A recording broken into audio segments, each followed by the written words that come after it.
नमस्कार मंडळी, स्वागत आहे तुमचं कानून मराठी या चॅनलवर. तर आज आपण एक नवीन टॉपिकला सुरू करणार आहोत. त्याचं नाव आहे कायदेशीर कर्तव्य. आणि नागरिक म्हणून आपली काय जबाबदारी आहे या समाजात. आपण या समाजात वावरतो म्हणजे असं नाही की फक्त आपल्या घरापुरता, आपल्या घरातील माणसांचा किंवा आपल्या नातेवाईकांचा विचार करणे एवढं नाही, तर आपल्याला या समाजासाठीचं काहीतरी केलं पाहिजे. या समाजात राहण्यासाठी आपल्या काहीतरी जबाबदारी आहेत. आपण जर त्या जबाबदारी व्यवस्थित पूर्णपणे पार पाडल्या नाहीत तर आपले समाज व्यवस्थित राहू शकणार नाही. येथे मग दंगा होईल, भांडणे होईल, एकमेकांचे मतभेद होतील.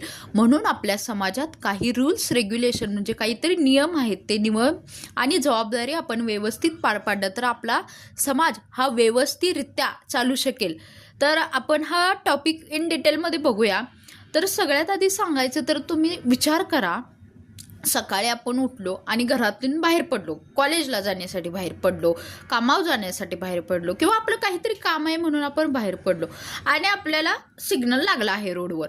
पण असे काही लोक असतात आज देखील समाजात की तो सिग्नल पाळत नाहीत. समजा रेड सिग्नल लागला आणि काही लोक थांबलेच नाहीत, ते सिग्नल तोडून गेले आणि अचानक तिथे त्यांचा अपघात झाला. मग इथे आपल्याला प्रश्न पडतो ना, जर प्रत्येकाने आपले कर्तव्य व्यवस्थित पार पाडलं, व्यवस्थित आपली जबाबदारी पार पाडली तर असे प्रसंग येणारच नाहीत ना. आपण जर व्यवस्थित शिस्तीत आणि नियमात राहिलो तर जे हे अपघात म्हणा, ज्या ह्या काही वाईट गोष्टी घडतात त्या घडणारच नाहीत ना. भारतीय संविधानाने आपल्याला मूलभूत अधिकार दिले आहेत. स्वातंत्र्य, समानता, शिक्षणाचा हक्क, पण त्याचबरोबर त्यांचे आपल्यावर काही मूलभूत कर्तव्य देखील आहेत. त्यालाच आपण फंडामेंटल ड्युटीज म्हणतो. त्या आपण पाळल्या पाहिजेत, कारण का आपण समाजाचा एक भाग आहे. आपण समाजासाठी काहीतरी देणं पडतो, त्यामुळे आपल्याला आपली कर्तव्य व्यवस्थित पार पाडता आली पाहिजेत.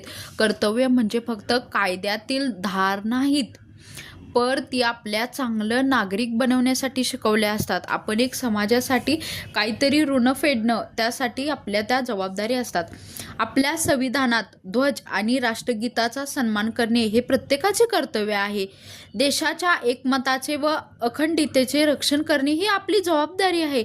आपल्याला या संविधानाने अधिकार दिला आहे, मत करण्याचा, वोट करण्याचा अधिकार दिला आहे. आपल्या समाजात लोकशाही आहे. आपल्याला कोणता नेता हवा, आपण एखाद्यावर विश्वास ठेवतो का, तर त्यांनी समाजाचं चांगलं करावं, तर वोट करणे हे देखील आपल्याला एक जबाबदारी आहे. त्याला आपण फंडामेंटल ड्युटीज म्हणू शकतो.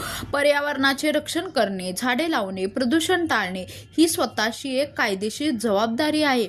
शाळेत शिकणं हा हक्क आहे, पण 14 वर्षाच्या मुलाने शिक्षण मिळवून देणे हे पालकाचे कर्तव्य आहे. ही